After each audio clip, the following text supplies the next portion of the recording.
샬롬, 우리에게 평강을 주시고 새로운 기회를 주신 하나님을 찬양합니다. 오늘도 하나님의 평강 안에 평안을 누리시고 또 하나님을 영원토록 찬양하는 삶을 살아가시는 저와 여러분들이 되시기를 축복합니다. 기도하겠습니다. 아버지 하나님, 우리에게 평강을 주셔서 간밤에도 잘 자게 하시고 이렇게 또한 예배할 마음을 주셔서 하나님 앞에 엎드리게 하심을 감사합니다. 하나님, 우리의 삶은 하나님께 달려있음을 알게 하여 주심을 감사합니다. 그러기에 하나님께 오늘의 삶을 맡겨드립니다. 순종으로 역사를 쓰기를 원합니다. 주님, 우리의 손을 붙잡아 주시고 우리의 삶을 인도하여 주시옵소서. 그리하여 오늘도 주시는 말씀에 순종케 하여 주시고 오늘도 우리의 삶의 모든 부분이 하나님과 동행하며 하나님께 영광 돌리는 삶이 되게 하여 주시옵소서. 주님, 연약합니다. 부족합니다. 하나님의 능력이 필요합니다. 또한 주님을 닮으려는 성결함이 필요합니다. 주님, 우리 가운데 능력을 입혀주시고 오늘도 죄악을 이기며 오늘도 유혹을 이겨낼 수 있는 말씀의 능력을 우리 가운데 허락하여 주시옵소서. 우리의 삶이 다름 아닌 영적 전쟁임을 잊지 않게 하여 주시고 오늘도 모든 유혹과 마귀의 공격을 능히 주님의 능력과 말씀으로 막아내게 하여 주시옵소서. 예수 그리스도의 이름으로 기도하옵나이다. 아멘. 다 함께 찬송가 453장 찬양 드립니다.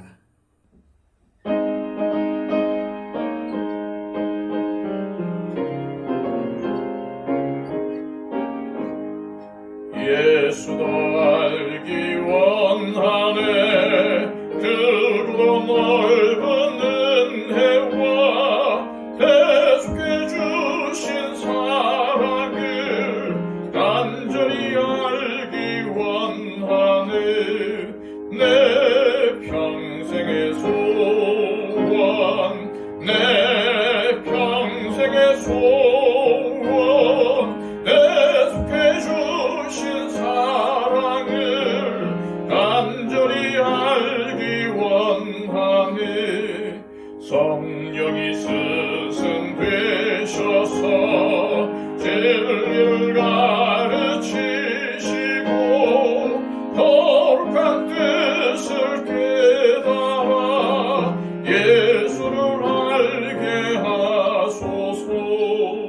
내 평생의 소원, 내 평생의 소원, 대속해 주신 사랑을 간절히 알기 원하네. 성령의 감화 받아서 하나님 말씀 배우니 그 말씀 한 절 한 절이 내 맘에 교훈되도다. 내 평생의 소원, 내 평생의 소원, 대속해 주신 사랑을 간절히 알기 원하네. 예수가 계신 보좌는 영광의 눌련이 또다. 평화의 왕이 오시니 그 나라 왕성하도다. 내 평생의 소원, 내 평생의 소원, 대속해 주신 사랑을 간절히 알기 원하네. 이 시간 우리에게 주시는 하나님의 귀한 말씀은 신약성경 히브리서 6장 1절에서 3절까지의 말씀입니다. 신약성경 357쪽입니다. 그러므로 우리가 그리스도의 도의 초보를 버리고 죽은 행실을 회개함과 하나님께 대한 신앙과 세례들과 안수와 죽은 자의 부활과 영원한 심판에 관한 교훈의 터를 다시 닦지 말고 완전한 대로 나아갈지니라. 하나님께서 허락하시면 우리가 이것을 하리라. 아멘. 히브리서 기록자의 소원은 히브리서를 읽은 유대 그리스도인들이 영적 어린아이의 모습을 벗어버리고 장성한 그리스도인이 되어 끝까지 소망의 풍성함에 이르러 영원한 천국을 상속받는 것입니다. 그런데 지금 이 사람들은 믿음에서 흘러 떠내려가고 있습니다. 예수 그리스도께서 자신을 희생하여 주신 큰 구원을 등한히 여기고 있었던 것입니다. 그러한 그들의 삶을 히브리서의 기록자는 영적 어린아이의 삶이라고 했던 것이죠. 오늘 본문도 지난 시간의 본문과 맥락이 같습니다. 초보를 버리고 완전한 대로 나아가라는 것입니다. 1절과 2절 말씀입니다. 그러므로 우리가 그리스도의 도의 초보를 버리고 죽은 행실을 회개함과 하나님께 대한 신앙과 세례들과 안수와 죽은 자의 부활과 영원한 심판에 관한 교훈의 터를 다시 닦지 말고 완전한 대로 나아갈지니라. 그리스도의 도의 초보가 무엇인지 우리는 말씀을 통해서 금방 알 수 있습니다. 이것들은 버려야 할 것들이라는 것입니다. 그런데 죽은 행실에 대한 회개, 하나님에 대한 신앙, 세례들과 안수, 죽은 자의 부활과 영원한 심판이 버려야 할 것들일까요? 그렇지 않습니다. 그러면 여기서 버리라는 말은 뭔가 다른 의미라는 것을 알 수 있습니다. 정확하게 이 말은 떠나라는 말입니다. 쉽게 말씀드리면 믿은 지 오래되었는데도 교회에 처음 나왔을 때처럼 사랑받기만 바라고 관심받기만 바라고 섬김받기만 바라지 말고 내가 먼저 사랑하고 내가 먼저 섬기라는 것입니다. 누가 시켜서 하는 것이 아니라 자발적으로 자원함으로 신앙생활을 하라는 것입니다. 이것은 뒤에 터라는 말로 의미가 더 보완이 됩니다. 히브리서 기록자는 2절에서 터를 다시 닦지 말라고 합니다. 매번 기초만 파다 말 것이 아니라 그 기초 위에 집을 지어야 한다는 말입니다. 따라서 그리스도의 도의 초보를 버리라는 것은 결국 예수 그리스도 안에서 성장하는 의미임을 알 수 있습니다. 기초 수준을 뛰어넘으라는 말입니다. 히브리서는 우리가 뛰어넘어야 할 것들을 6가지로 교훈하고 있습니다. 첫째는 회개와 신앙입니다. 그런데 회개는 죽은 행실과 연결되어 있습니다. 죽은 행실이라는 말은 죽음 또는 정죄를 유발하는 행실이라는 뜻으로 양심을 더럽히는 행실들입니다. 이를테면 살인, 간음, 도둑질, 우상숭배, 부도덕한 삶, 외식, 즉 이중인격, 시기, 교만, 악의, 남을 헛듣고 험담하는 것 등이 그런 것들입니다. 이런 행실들은 예수 믿기 전에 행하던 행실들로 믿은 후에는 버려야 하는 행실들입니다. 이 죽은 행실은 회개를 통해 버릴 수 있는데 회개란 단순한 뉘우침 정도를 말하는 것이 아니라 온전히 돌이키는 것을 의미합니다. 다시 말해서 죽은 행실에서 돌이켰으면 믿음을 향해서 나아가야지 죽은 행실에 미련을 두어서는 안 된다는 말입니다. 죽은 행실에 미련을 두면 자꾸만 반복해서 범죄하게 되고 회개만 반복하게 됩니다. 앞으로 나아가지 못한다는 말입니다.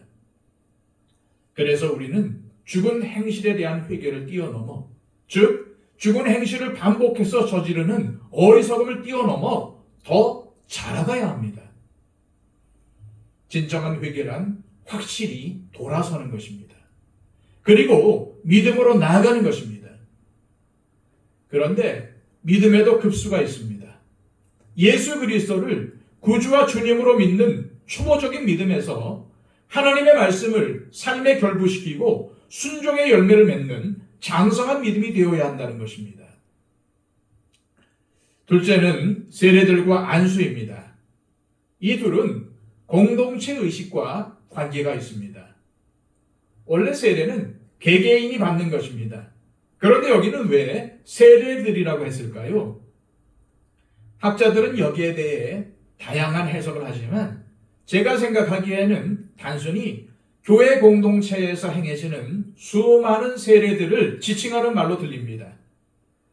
따라서 막 믿고 세례를 받은 그 수준에 계속 머물러 있지 말라는 의미입니다. 그렇다면 안수는 무엇입니까? 신비적인 의미를 가진 안수를 말하는 것입니다. 예를 들면 안수 예언 기도, 안수 치료 기도 등을 의미하며 이를 벌이라고 하는 것입니다.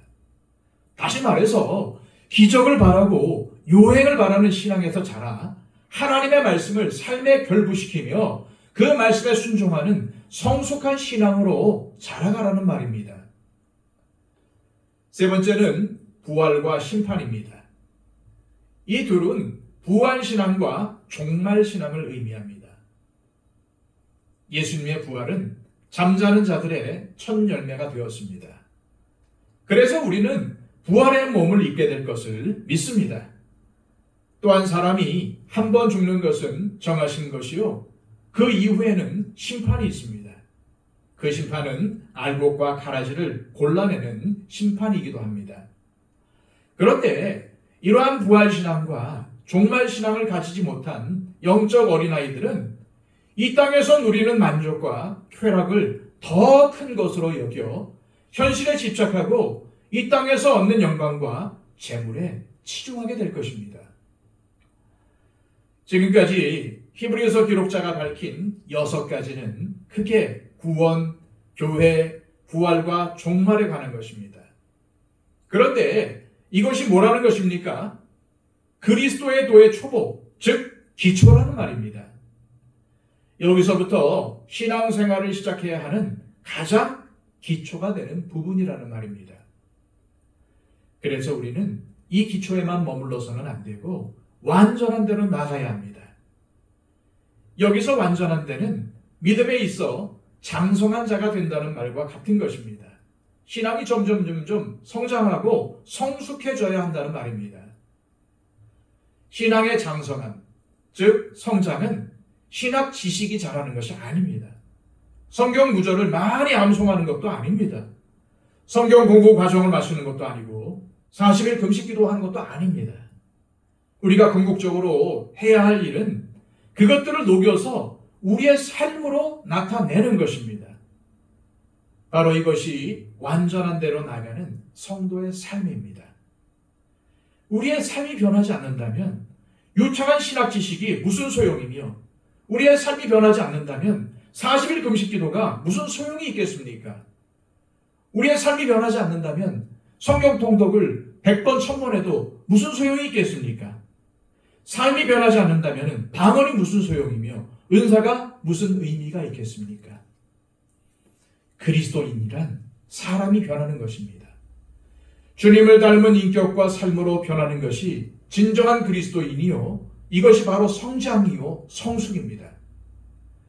그러나 우리가 이렇게 완전한 데까지 나아가기 위해서는 반드시 하나님의 도우심이 필요합니다.